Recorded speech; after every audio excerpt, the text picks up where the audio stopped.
তো বন্ধুরা, প্রাইমারি 32,000 চাকরি বাতিল মামলাকে কেন্দ্র করে যে মামলা আজকে শুনানির জন্য উঠেছিল সেটা নিয়ে আজকে আপডেট চলে এসেছে এবং বিস্তারিতভাবে আজকে কি জানানো হয়েছে। আজকে হাইকোর্টে বিচারপতি কি বলেছেন, আইনজীবী কি বলেছেন, চলুন এই ভিডিওতে আমরা জানার চেষ্টা করব। তার আগে বলি বন্ধুরা, আপনারা যারা আমাদের চ্যানেলের সাথে যুক্ত আছেন তারা জানেনই এই চ্যানেলের প্রত্যেকটা ভিডিও কিন্তু দরকারি, তাই কেউ এখনও যদি আমাদের চ্যানেলটা সাবস্ক্রাইব করে না থাকেন তাহলে অবশ্যই আমাদের চ্যানেলটা সাবস্ক্রাইব করতে ভুলবেন না এবং পাশে থাকা বেল আইকনটি ক্লিক করে দেবেন যাতে নতুন আপডেট আসলে আপনার ফোনে পৌঁছে দিতে পারে। আমরা এই চ্যানেলে কিন্তু প্রত্যেকদিন নতুন নতুন লেটেস্ট আপডেট নিয়ে আসছি সরকারি এবং চাকরি রিলেটেড, তো তার জন্য অবশ্যই আমাদের চ্যানেলটা সাবস্ক্রাইব করে দেবেন এবং পাশে থাকা বেল আইকনটি ক্লিক করে অল নোটিফিকেশন করে দেবেন। অনেকটাই পরিষ্কার হলো 32,000 শিক্ষক বাতিলের মামলা।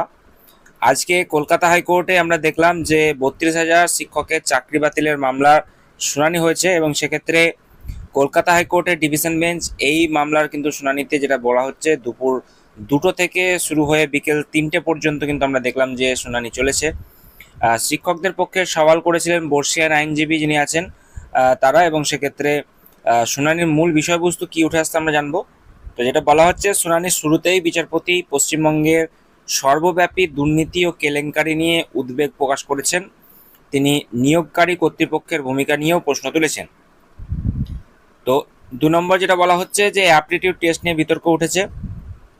তো অ্যাপটিটিউড টেস্ট হয়েছিল কিনা তা নিয়ে শুনানিতে দীর্ঘ সওয়াল জবাব হয় এবং শিক্ষকদের আইনজীবী দাবি করেন যে অ্যাপটিটিউড টেস্ট নেওয়া হয়েছিল, কিন্তু বিচারপতি বিভিন্ন সিঙ্গেল বেঞ্চের রায়ে এই বিষয়ে ভিন্ন ভিন্ন পর্যবেক্ষণের কথা কিন্তু তুলে ধরেন। তারপর আমরা দেখলাম উত্তর দিনাজপুরের একটি মামলার রায়ের প্রসঙ্গ টেনে আইনজীবী বলেন সেখানে অ্যাপটিটিউড টেস্ট হওয়ার কথা বলা হয়েছে, যা সারা রাজ্যের ক্ষেত্রে কিন্তু প্রযোজ্য হওয়া উচিত। তো আমরা দেখলাম যে এই ব্যাপারটি নিয়ে এই বিষয়টি কিন্তু তুলে ধরা হয়েছে। বিশেষ করে আমরা দেখলাম যে বিশেষ করে উত্তর দিনাজপুরের একটি মামলার রায় প্রসঙ্গ টেনেছেন তিনি, সেখানে অ্যাপটিটিউড টেস্ট হওয়ার কথা নিয়েও তিনি কথা বলেছেন। আর শিক্ষকদের আদালতের উপস্থিতি নিয়ে কি বলা হয়েছে, তো চাকরিহারা শিক্ষকদের আদালতে উপস্থিতি নিয়ে বিচারপতি অসন্তোষ প্রকাশ করেছেন। স্কুল চলাকালীন তারা কিভাবে আদালতে হাজির হলেন সেই প্রসঙ্গ তোলা হয়। আর প্যানেল প্রকাশ নিয়ে কি বলেছেন দেখুন, যে প্যানেল প্রকাশ করা হয়েছিল কিনা তা প্রসঙ্গ নিয়ে বিতর্ক আছে।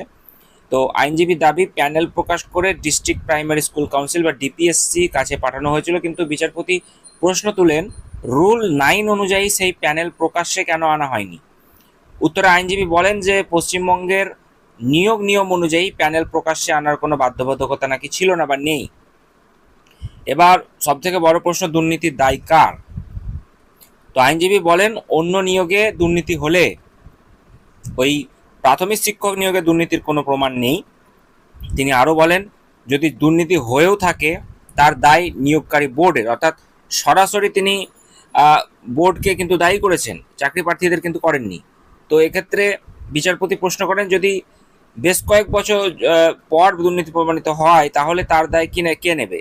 জবাবে আইনজীবী বলেন যে দোষীদের বিরুদ্ধে ব্যবস্থা নেওয়া হবে এবং ক্ষতিগ্রস্তদের সুরাহা দেওয়া হবে।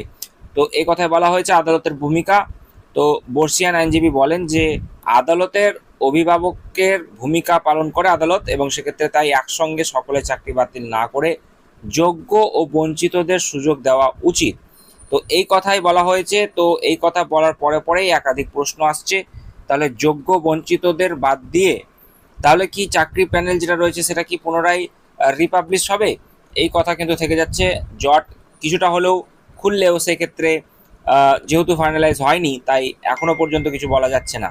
তো এই মামলার পরবর্তী শুনানি যেটা বলা হচ্ছে আগামী 30 ও 31শে জুলাই অনুষ্ঠিত হবে।